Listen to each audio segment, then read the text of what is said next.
If you've ever watched one of Donald Trump's speeches, it is clear that he is not our greatest orator. Donald Trump is not an incredible speaker, and of course, as of late, he has been slurring and slipping on and tripping over more and more of his words. Take, for example, this clip from his rally in Atlanta last night. Appreciate it. Together we will stop Kamala Harris's nation-wrecking. I'll tell you what, when you see what she's done to our nation, she's wrecking our nation. The radicalism will take back our country from the worst administration in American history. Trump tries to say that Kamala Harris is wrecking our country, which completely isn't true, but he ends up saying that she's wrecking the country. He can't really get the word out, and you might think that he's just slurring his words because his brain is dementing, something that's been well documented, but you could also be led to believe that Donald Trump can't really read that well.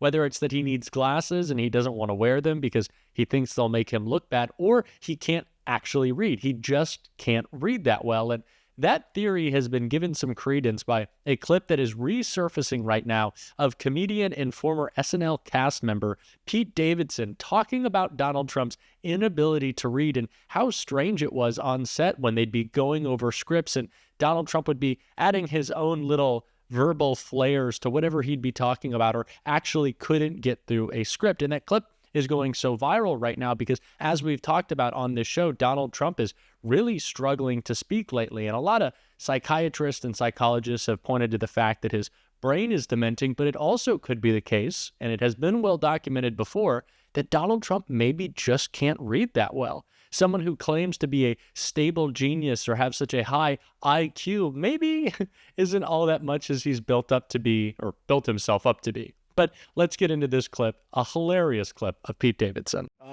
Donald Trump, you were telling me. I have one story I'm allowed to tell, and it's hilarious. You have stories you're not allowed to tell? What happened with the Trump story? Okay, so he's like, he doesn't really know how to read. For real. Yeah, and he loves to improv. Yeah. So during like the table read, he before we were gonna before he had to read each line, and he's the host, so he's at everything. Yeah. He would go, I'm not gonna say this. I think I'm gonna say it the way I want to say it. Is that okay? Is that okay, Lauren? Is that everything? And everybody's like, what? And then this is my favorite part is there was a sketch that we wrote where he's at Disneyland with his daughter, and the line is, all right, let's get out of here. Turkey legs? Let's go get turkey legs? And he doesn't know how to read. So he went, all right, let's get out of here, turkey legs. He called his daughter turkey legs. Maybe that was his improv. Oh, no, it wasn't. And then he looked up, he doesn't get it. He thinks if everybody's laughing with him, but we're all laughing at him. And it was crazy he would be like, I did a good job, right? And we're like, yeah. Did he need reassurance, a lot of reassurance, or was he pretty confident? He constantly kept saying how amazing the ratings were going to be. And they were. He's like, this is going to be number one. He was right. Turkey legs? Really?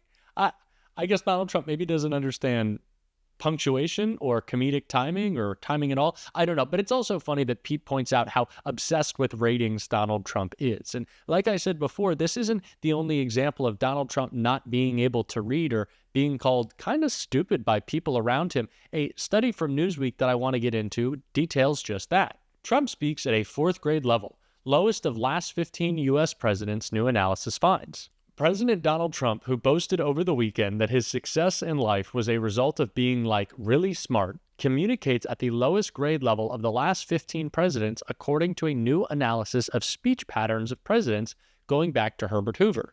The analysis assessed the first 30,000 words each president spoke in office and ranked them on the Flesch-Kincaid grade level scale and more than 24 other common tests analyzing English language difficulty levels. Trump clocked in around mid-4th grade, the worst since Harry Truman, who spoke at a nearly 6th grade level. Trump has been swinging back hard against on-the-record allegations in Michael Wolff's bombshell new book that members of his own team called him dumb and a dope. National Security Advisor H.R. McMaster reportedly called Trump an idiot with the intelligence of a kindergartner back in November. Secretary of State Rex Tillerson reportedly called the president a effing moron.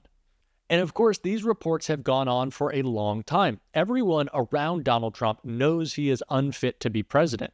whether that's because of the danger he poses to democracy or just how frankly dumb he is, people around Donald Trump, anyone who spends time with him and isn't completely involved in his cult, knows that he is dangerous, he is dumb, and he is unfit to be president. And the Lincoln Project, our friends at the Lincoln Project, they put together a great ad of Donald Trump getting called out just for that. Let's check it out. The defense Donald Trump offered tonight, which once again may be more of a confession than a defense. They went to DOJ to subpoena you to get them Which back. they've never done before. Right. And why not just hand them over then? Because I had boxes. I want to go through the boxes and get all my personal things out. I don't want to hand that over to Nara yet. Comes one day after his last Secretary of Defense said, Do you think Trump can be trusted with the nation's secrets ever again? Well, based on his actions, again, if proven true, under the indictment by the special counsel, no. and it comes one day after Donald Trump's last Senate-confirmed Attorney General said this. This was a case that entirely of his own making. He had no right to those documents, and he had no legal basis for keeping them. That was a clear crime if those allegations are true. It is such a testament to how unfit Donald Trump is for office that 40 of his 44 cabinet secretaries and high-ranking officials in his administration have not only said that they're not endorsing him, but have actually come out against him. And we have seen many members of Donald Trump's own family even come out and endorse Kamala Harris. These people aren't just saying that Donald Trump is dangerous, but they are going as far as to abandon their party, the Republican Party, in support of Kamala Harris because they know that Trump is a threat, not just because of his clear lack of intelligence, but again, the danger he poses to our democracy and our institutions. And I want to talk more about that aging and decline that we're seeing in Donald Trump. But first, let's check out an ad from our friends at the Lincoln Project detailing just that.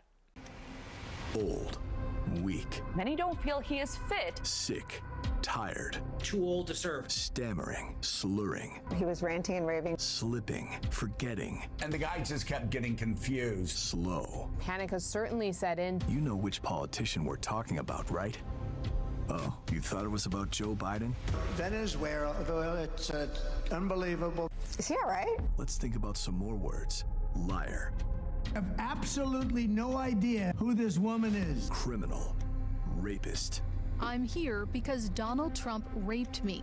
Scammer. I can say very clearly President Trump is a liar. Con man. Gross. Vain.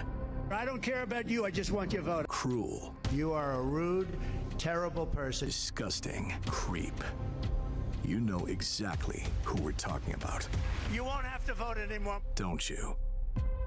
This ad, to me, perfectly shows the transition that's happening in the media right now that I'm incredibly excited to see. And of course, we've been hitting hard on this show for a while. And it's that the media's fascination for the longest time was with President Biden's age. And I think that was unfair because President Biden's age was a tool to him. His experience and expertise and the job of governing led him to be one of the most historic and consequential presidents of our lifetime, certainly of my lifetime. And Donald Trump does not enjoy the same benefit. His age is hurting him. It is undermining him as he unravels and loses his mind more and more every day, and we can clearly tell. And that's why he's so dangerous. That's why medical professionals are coming out against Donald Trump, saying that his brain alone makes him unfit to be president. And I think it's so important that we're having this discussion now because not only does it contrast how dangerous Donald Trump, the person, is, but it also contrasts how dangerous his old ideas are with the fresh and exciting and progressive and forward-looking ideas of Kamala Harris, who wants to continue Joe Biden's historic record of investing in infrastructure, cutting child care costs, capping the price of insulin, battling climate change. These are forward-looking ideas, and Donald Trump doesn't have any. He wants to push us back not only to the chaos of 2016, of his first term, but of the bad ideas that he wants to push in his Project 2025 agenda.